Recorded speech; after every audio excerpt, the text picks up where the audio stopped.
Le ministre de la Communication et Médias et porte-parole du gouvernement, Patrick Muyaya, a répondu aux questions des auditeurs sur FI au cours de l'émission Appel sur l'actualité du mercredi 22 juin.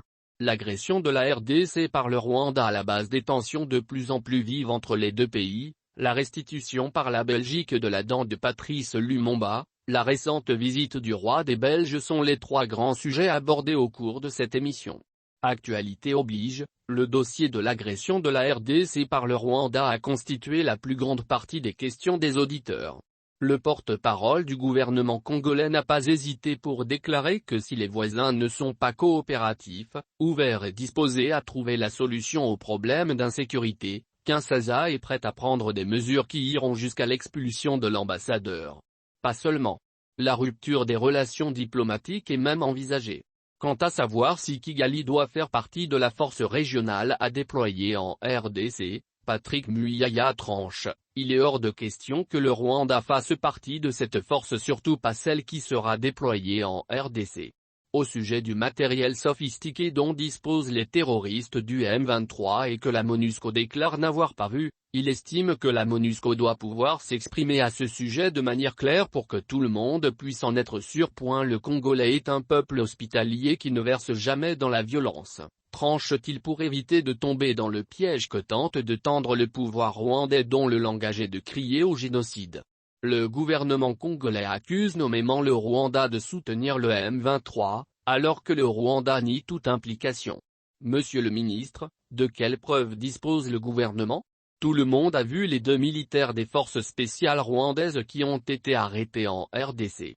Vous les avez vus avec leur tenue ainsi que leurs munitions. Puisqu'il existe un mécanisme conjoint de vérification. À travers ce mécanisme, ces militaires ont été en toute liberté interrogés. Ils ont dit qu'ils étaient en opération spéciale en RDC. Ils devaient attaquer le camp militaire de Rumangabo. Ils ont été défaits dans leur tentative par nos forces armées. Et ils se sont perdus 25 km loin de la frontière. Vous avez vu que le Rwanda, dans un communiqué, a reconnu que c'étaient ces militaires. Le président Félix Tshisekedi, après avoir rencontré le président Lourenço de l'Angola, a pris la décision de rendre ces militaires bien au-delà de ce qui est apparu comme nez sur le visage parce que c'est imparable. Nous savons tous que nous ne sommes pas belliqueux pour traverser la frontière et aller prendre les militaires rwandais. Mais, il existe aujourd'hui des images et drones et je souhaiterais vivement que la MONUSCO sorte de son silence et de son administration pour qu'elle soit en mesure de dire comment cela sera, aussi en mémoire de 8 casques bleus qui ont été tués et que leur hélicoptère a été bombardé par le M23. Au moment où je vous parle, il y a 2 jours, les casques bleus de la MONUSCO ont encore essuyé des obus et ils disent que les matériels utilisés par le M23 qui, je dois le rappeler, est un mouvement d'effet depuis 2013 et désarmé, est un matériel sophistiqué et de vision nocturne. C'est un non évident que cela apparaît comme un nez sur le visage. Aujourd'hui, on ne peut continuer à nous mentir. Il y a quelques années, c'était la même rhétorique que ce n'est pas nous, mais après quand on regarde sur le terrain, le fait accuse et atteste du contraire et tout le monde le sait. J'espère que la MONUSCO pourra s'exprimer de manière claire à ce sujet pour que tout le monde puisse en être sûr. La semaine dernière, la MONUSCO disait ne pas avoir observé de troupes rwandaises venues dans le rang du M23 ni sur le territoire congolais. C'était une déclaration maladroite. J'espère que Madame la représentante du secrétaire général des Nations Unies nous dira dans les jours qui viennent, parce que le numéro 2 de la force de la MONUSCO avait déclaré le jour où on célébrait les casques bleus qu'il y avait des matériels sophistiqués qui étaient utilisés par le M23. Je peux comprendre qu'ils se disent ce n'est pas eux à Kinshasa qui doivent le dire, il y a un comité de mission d'experts qui doit faire le rapport au Conseil en sécurité, tout ça. Eh bien non. Je comprends pourquoi les années antérieures, il y avait toujours cette colère de la population vis-à-vis de la MONUSCO qui ne se montre pas très prompte à dénoncer le mal lorsqu'il est fait et surtout en l'occurrence la présence de troupes rwandaises du côté du M23. C'est le langage habituel. Parce que vous parlez de rebelles Hutus. La RDC en a assez de payer le prix des conséquences de génocide.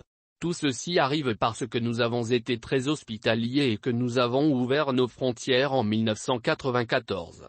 Et depuis là notre malheur a commencé, parce que le Rwanda, depuis 1997, avec le mouvement de la FDL, a dirigé l'armée congolaise à travers Jam Kabarbe.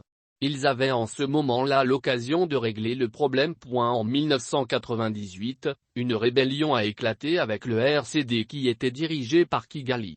Ils ont eu tout le temps matériel pour combattre ces FDLR.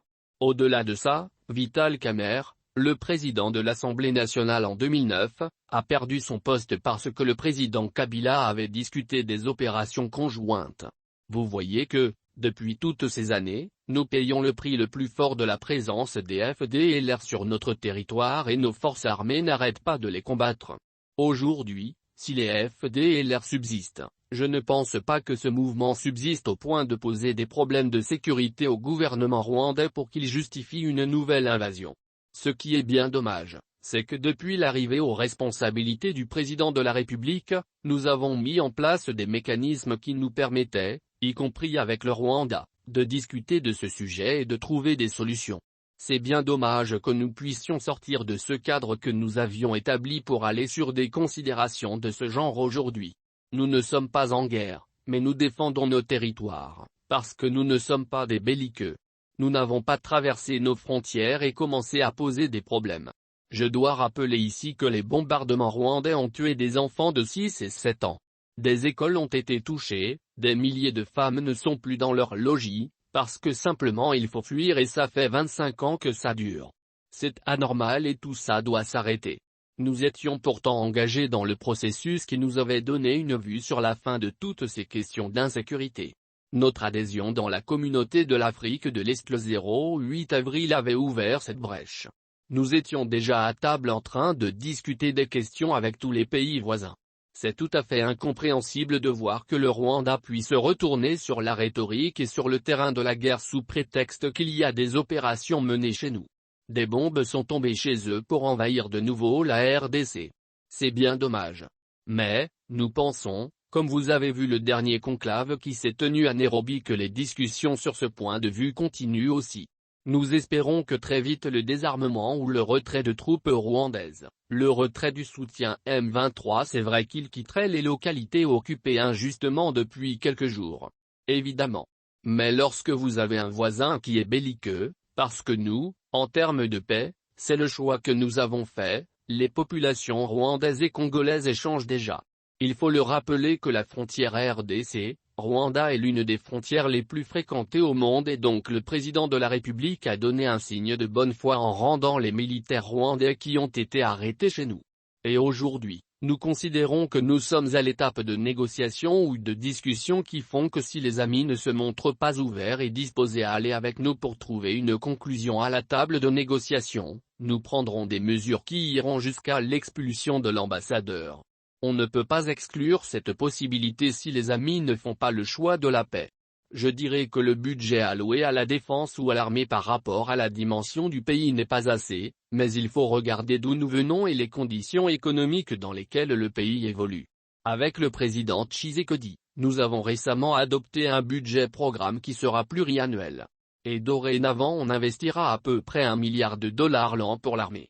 Ce qui n'est pas assez pour un pays qui a 9 voisins qui a autant des milliers de kilomètres de frontières. Nous ferons davantage.